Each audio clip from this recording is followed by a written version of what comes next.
katakan, terima kasih Tuhan. Berfirmanlah bagi kami sambut kebenaran firman-Mu, dan biar pengurapan-Mu ada atas hidup hamba-Mu pagi ini. Haleluya, haleluya. Amin. Silakan kita duduk kembali.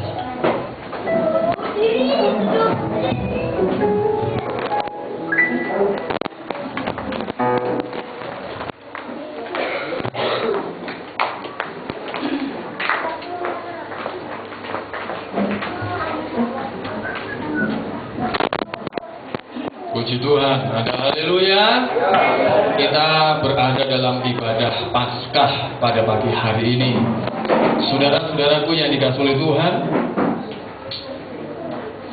inti iman Kristen sebenarnya berada di Bukit Kalvari, bukan berada di kandang yang ada di Bethlehem. Memang saat Yesus lahir, bayi Yesus lahir, sorga bersukacita. Tetapi keselamatan bagi umat manusia itu terjadi bukan di kandang di Bethlehem, terjadi di Bukit Kalvari atau Bukit Golgota. Dan Yesus telah mati karena dosa-dosa kita. Kita akan membuka dan membaca dulu ayat yang pertama karena ini ibadah Paskah. Injil Matius pasal yang ke-27 untuk menghormati pembacaan firman Tuhan tentang kematian Tuhan, tentang kematian Yesus. Kita semua bangkit berdiri dan kita akan membaca kisah ini. Injil Matius pasalnya yang ke-27 ayat yang ke-45 sampai ayatnya yang ke-50. Kita baca bersama-sama ayat-ayat ini. Yang sudah mendapatkan katakan amin. 1, 2, 3. Mulai dari jam 12 kegelapan meliputi seluruh daerah itu sampai jam 3. Kira-kira jam 3 berserulah Yesus dengan suara nyaring, Eli, Eli, lama sabachthani. Artinya, Allahku, Allahku, mengapa engkau meninggalkan aku? Mendengar itu, beberapa orang yang berdiri di situ berkata, ia memanggil Elia. Dan segeralah datang seorang dari mereka. Ia mengambil bunga karang, mencelupkannya ke dalam anggur asam, lalu mencucukkannya pada sebatang bulu dan memberi Yesus minum. Tetapi orang-orang lain berkata, jangan, baiklah kita lihat apakah Elia datang untuk menyelamatkan dia. Kita baca ayat 50 bersama-sama. 1, 2, 3. Yesus berseru pula dengan suara nyaring, lalu menyerahkan nyawanya. Tetap bangkit berdiri, ada satu ayat lagi yang kita baca bersama. Injil Yohanes. Ayat ini sangat penting untuk kita baca dalam ibadah Paskah ini. Injil Yohanes pasalnya yang ke-19 ayatnya yang ke-30.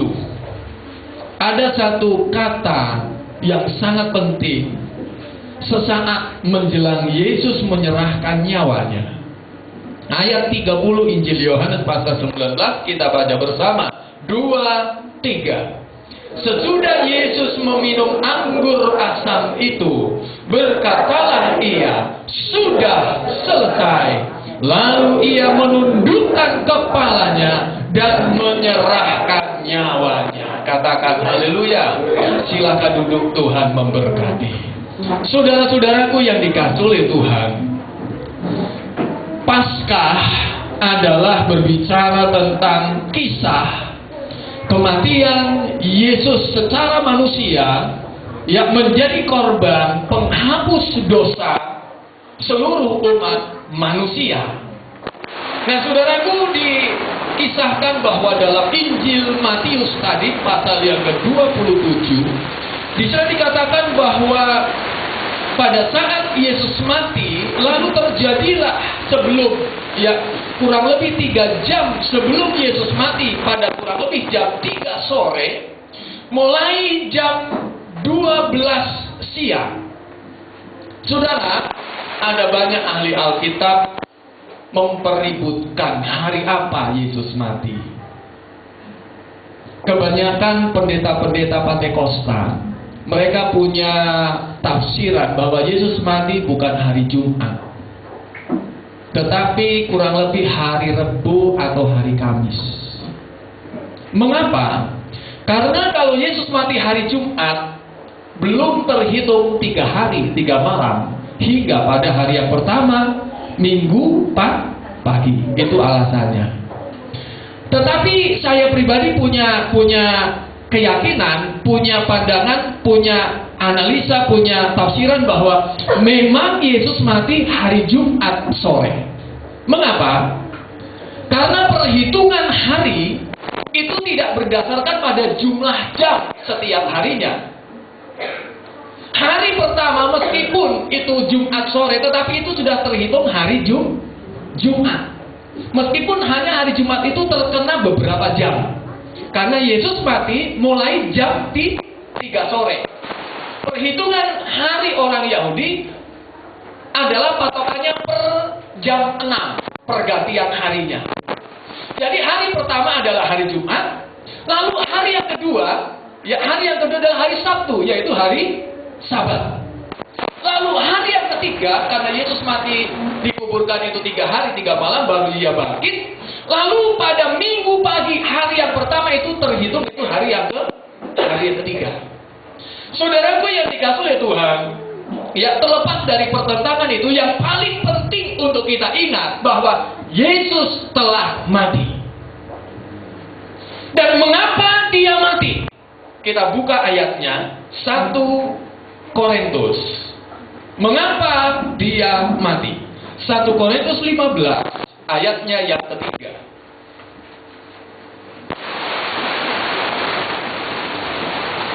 Kita baca bersama ayat ini karena ini juga ayat kunci, ayat yang penting.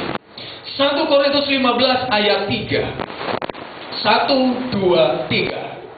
Sebab yang sangat penting telah kusampaikan kepadamu, yaitu apa yang telah kuterima sendiri, ialah bahwa Kristus telah mati karena dosa-dosa kita sesuai dengan kitab suci. Mengapa Kristus harus mati?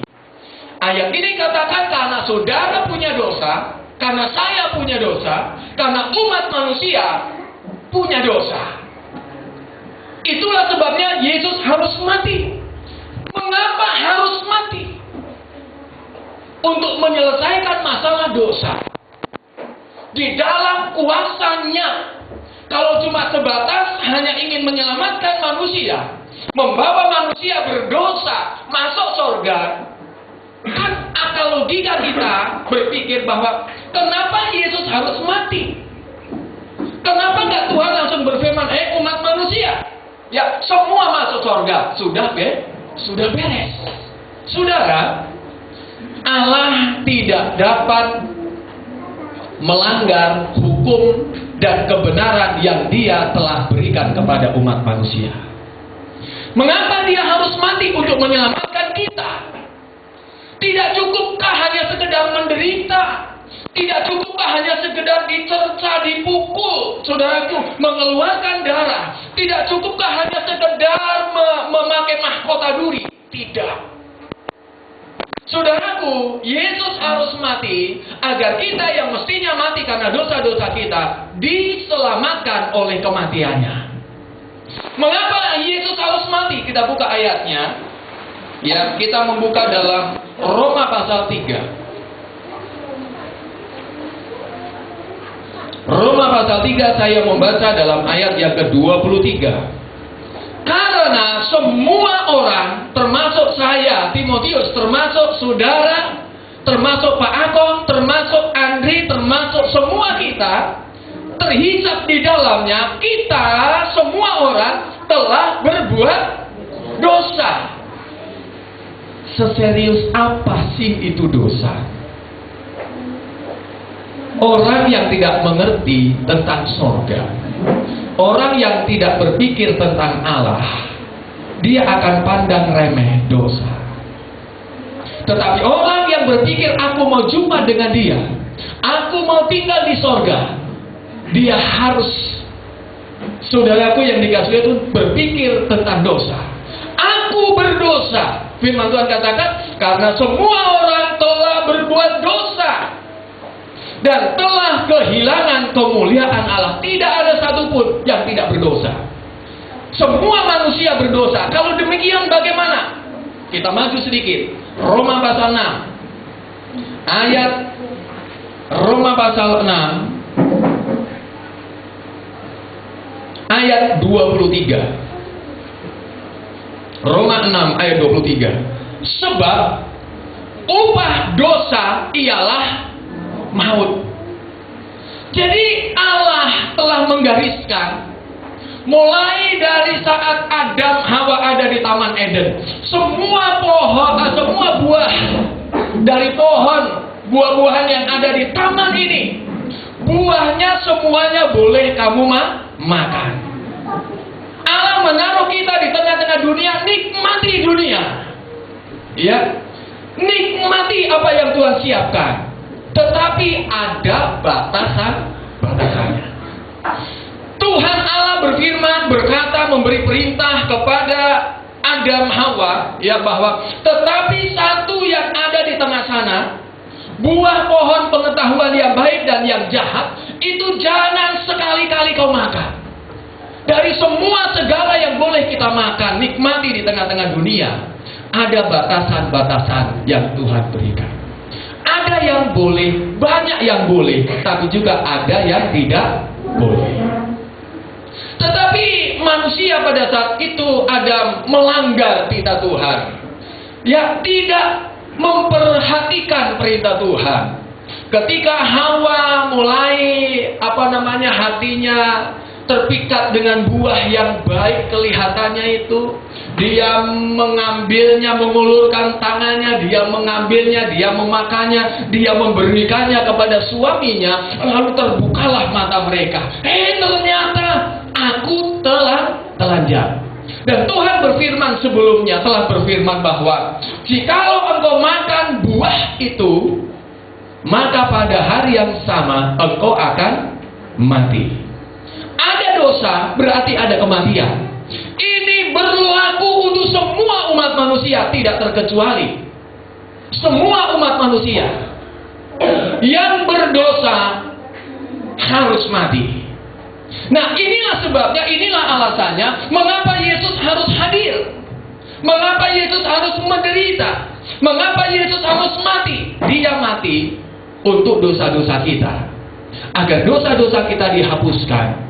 Dan akibat dosa itu kita tidak pikul, karena Yesus telah memikulnya. Saudaraku yang dikasihi oleh Tuhan, ya, perjanjian lama penuh dengan penuh dengan kisah yang merupakan satu bayangan, bukan pada hakikat keselamatan itu sendiri.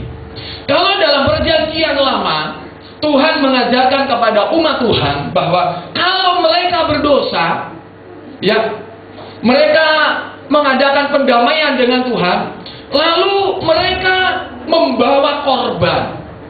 Apa korban mereka? Saudaraku, ada yang membawa kambing domba, ada yang membawa lembu sapi, ada yang membawa burung tekukur. Kalau orang yang tidak punya apa-apa, tetapi dia berdosa, dia ingin, ya, datang ke bait Allah, harus bawa apa? Nggak bisa bawa kambing domba karena dia miskin, apalagi lembu sapi. Dia cukup cari ke ladang, cari burung tekukur, dia bawa ke bait Allah, ada imam yang melayani di sana. Saudaraku, dan lain sebagainya. Ya, imam itu ketika datang umat Tuhan, datang mengaku dosa, membawa korban persembahan, ya, itu mendoakan dan menumpangkan tangannya atas kepala binatang yang akan jadi korban. Jadi harus ada darah yang tertumpah agar dosa dihapuskan. Saudara, saya mau beri tahu kepada saudara kunci yang membedakan keyakinan Kristen, keselamatan yang berada dalam Kristen dengan mereka yang ada di luar. Mengapa Alkitab sudah sangat jelas memberikan bahwa di luar Yesus tidak ada keselamatan? Sebab keselamatan itu tidak berbicara tentang agama. Keselamatan itu berbicara tentang orang-orang yang ditebus melalui darah Kristus. Tidak berbicara tentang agama. Nah, saudaraku yang dikasihi oleh Tuhan, ya, dulu pada waktu orang Israel di tanah Mesir, ada yang namanya Paskah pertama kali. Tulah yang pertama Tuhan sudah hajar ini orang Mesir, enggak bertobat juga. Tulah yang kedua, tulah yang ketiga, hingga tulah yang ke-9. Menjelang tulah yang terakhir, tulah yang ke-10, Tuhan berkata melalui Musa kepada orang Israel, semua umat Tuhan, semua orang Israel, tiap keluarga demi keluarga, mereka harus menyediakan anak domba yang berumur satu tahun dan harus jantan. Ya, harus jantan. Kalau satu keluarga, satu rumah tangga terlalu berat, maka satu keluarga itu bisa bergabung dengan keluarga yang lain. Jadi dua keluarga jadi satu. Itu kitab Keluaran. Ya. Untuk apa? Sebab nanti, kenapa demikian? Sebab nanti, ya, saudaraku yang dikasihi Tuhan, pada saat malam, ya, ini malaikat maut, ya, akan, ya, mengelilingi tanah Mesir. Dan setiap rumah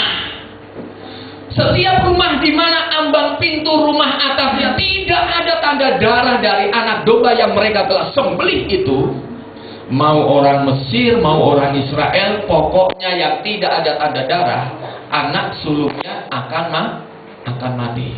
Jadi begini saudara, Israel jasmani dicintai Tuhan karena mereka adalah anak perjanjian. Tetapi bicara soal keselamatan, Israel secara lahiriah pun tidak akan diselamatkan kalau tidak percaya melalui korban Yesus. Tetapi di dalam kuasa Tuhan, rencana Tuhan yang kita nggak bisa mengerti secara penuh, saya yakin Israel akan diselamatkan oleh Tuhan secara lahiriah, pasti akan diselamatkan. Saudaraku yang dikasihi Tuhan, tetapi tetap harus melalui, ya, darah Yesus. Lalu saudaraku yang dikasihi Tuhan, benar, pada malam itu terjadi tangisan, terjadi teriakan dari bangsa Mesir. Mengapa? Anak sulung mereka mati dari anak Firaun, sulung Firaun. Anak sulung para pegawai-pegawainya semua mati. Tetapi setiap rumah yang ada tanda darahnya tidak terjadi apa-apa. Keselamatan tidak berbicara tentang agama apa, tetapi keselamatan berbicara tentang darah Kristus yang telah tertoreh dalam hidup kita. Itulah yang membedakan saudara milik Tuhan dengan mereka yang bukan milik Tuhan. Saudaraku yang dikasihi Tuhan, inilah mengapa Yesus harus mati. Ya, dia mati karena dosa-dosa kita. Ya, dia mati karena manusia berdosa. Manusia yang berdosa seharusnya mati, tetapi kematian itu telah ditanggungkan kepada Yesus. Saudara, ketika saudara menghayati kisah Paskah, saya pernah menyampaikan firman Tuhan. Saudara jadi orang Kristen, percaya kepada Yesus itu anugerah. Anugerah. Saudara tadi sementara kaum bapak nyanyi, ya, menyanyi bagaimana ku kan bernyanyi dan seterusnya. Saudara tahu, Tuhan saya, Tuhan saudara yang kita puji, yang kepadanya kita beribadah, pada saat itu orang memandang dia, manusia memandang dia sebagai seorang penjahat. Sebagai seorang penjahat. Bukan hanya sekedar penjahat yang penjahat biasa. Dari kematiannya orang pun langsung akan tahu, oh, kejahatan apa yang dia buat. Dia mati disalibkan. Saudaraku, untuk apa semuanya itu? Karena dia menanggung dosa umat manusia, termasuk saya, termasuk saudara.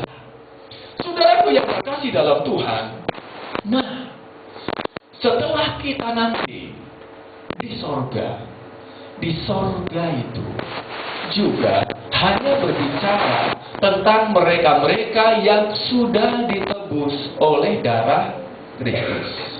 Suatu saat ada satu jemaat sudah lama tanya, "Om, kakak saya ini baik sekali. Kebaikannya kadang-kadang orang Kristen tuh kalah dari kakak saya ini. Tapi dia nggak kenal Yesus. Bagaimana, masuk surga apa enggak?" Saya ingin ajarkan saudara nggak perlu ragu menjawab. Kalau ada orang yang bertanya pada saudara demikian, tidak diselamatkan. Bicara soal baik, iya. Bicara soal agama, semua dijamin. Tapi bicara soal keselamatan hanya melalui Yesus Kristus, oleh darahnya. Saya bilang enggak. Manusia dilahirkan dalam keadaan berdosa. Kalau dia mau masuk surga, dosa itu enggak harus dihilangkan dulu. Ya, kalau mau masuk surga, bagaimana caranya? Tidak bisa dengan sedekah. Tidak bisa hanya sekedar rajin menjalankan titah agama yang dia percaya. Enggak bisa. Tidak bisa. Tidak bisa hanya sekedar berbuat baik kepada sesama royal, bisa dengan sukacita, suka membantu, suka menolong. Enggak bisa. Kalau dalam brosur-brosur penginjilan, saudaraku, biasanya suka ada lembaran yang kecil begitu, ada gambar. Pertama, manusia berdosa, ibarat membawa bungkusan dosa. Terus di depannya ini, saudaraku, ada jurang di depannya sorga. Lalu orang ini berada di di pinggir jurang, saudara. Dia pengen ke sorga, tapi dia punya dosa. Saudaraku yang dikasihi Tuhan, lalu dia berusaha berbuat baik. Perbuatan baik itu ibarat jembatan. Tetapi jembatan itu tidak membawa dia, tidak mampu menghubungkan orang itu dari sebelah sini sampai ke surga. Cuma 1-2 meter itu perbuatan baik, enggak bisa membawa dia sampai surga. Lalu ketaatan kepada aturan-aturan agama juga enggak bisa jadi jembatan yang membawa dia sampai ke sana. Lalu saudaraku, dalam ilustrasi itu hanya salib yang mampu bisa membawa dia sampai ke seberang. Jadi, sekali Yesus, tetaplah Yesus. Ada mungkin banyak tawaran mulai besok, bulan depan, atau mungkin tahun depan. Anak-anak Tuhan yang berada dalam lingkungan pekerjaan kantor pemerintahan, kadang-kadang atau di perusahaan-perusahaan milik negara BUMN, saudaraku, kadang-kadang punya pergumulan beda dengan kita. Pada waktu dulu almarhum papanya Nela masih ada, dulu saya sering dipanggil melayani di Garuda. Ada satu marga, orang Batak, marga Sitorus. Dia bilang, "Pak, kalau saya mau mengganti KTP saya ini di sini yang di kolom itu pakai agama, udah naik jabatan saya. Naik jabatan saya." Saudaraku yang dikasihi Tuhan, itu tantangan. Ya, anak-anak muda pasti akan ada tantangan. Ya, ketika engkau mungkin dipertemukan dengan cowok yang gagah, putih bersih tinggi gede, ya, seperti Saul, tetapi rupanya dia bukan anak Tuhan. Dia menyatakan I love you, say. Waduh, sinar, hati-hati. I love you, babe. Aduh, pakai babe lagi, bikin kelengar-kelengar itu, saudara. Hati-hati. Bagi yang cewek-cewek ini pemudi, tadi pagi pemudi, sekarang pemuda. Ketemulah dengan gadis yang tidak seperti yang dia jumpai hari-harinya. Tinggi, langsing, putih bersih, sepatunya tinggi 10 cm haknya, ya kan, jalannya seperti pramugari. Aduh, bikin aku nggak bisa tidur, Om.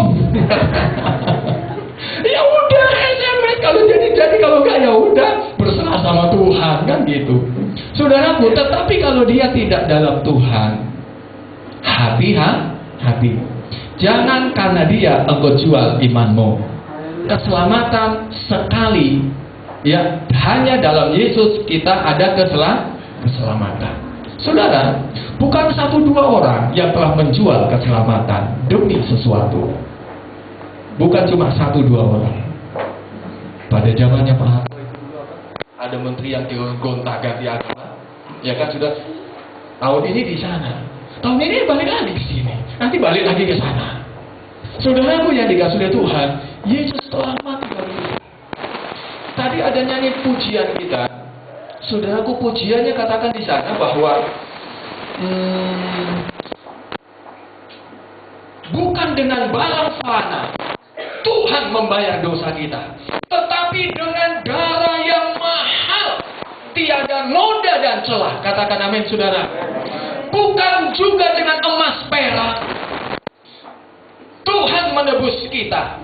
Tetapi perhatikan ini banyak kali saya melihat kita dengan Tuhan, kita apa yang kita buat dengan Tuhan, apa yang Tuhan sudah buat kita, banyak kali timpang, sangat timpang, tidak seimbang.